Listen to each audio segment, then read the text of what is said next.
great privilege to be at the Ultrapolymers event.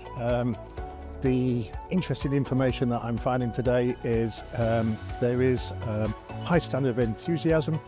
Sustainability is a key element of the world's performance materials business, and it's nice to see others engaged in it as well.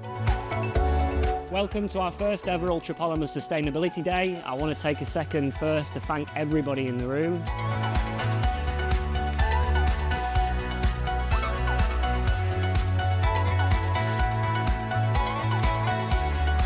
It really is supply, and sustainable supply, consistent supply.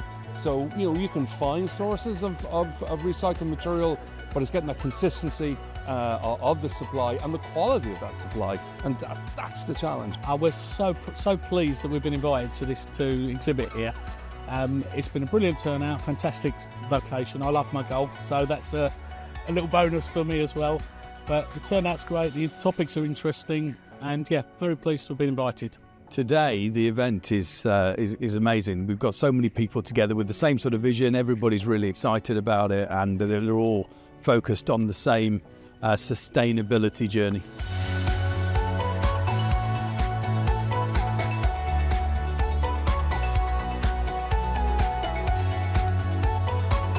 It's fantastic. It's very well organised and very timely, given all the challenges and certainly the industry faces. So more events like this are needed to get the information out, get the message out. There's a lot happening. It's really good. It's been fantastic. We've met loads of new people who we didn't know before. Some existing customers of ours are here as well, and obviously working with Ultrapolymers as a support company to our business, working both ways with them has been really, really good. Excellent event. I think the event is first class, really professional. It's very well supported. Some clever guys in the industry, that most of them are here. Numbers are really, really good. I think the venue is fantastic, and the topics that they're covering is really, really interesting. So, yeah, very worthwhile me attending.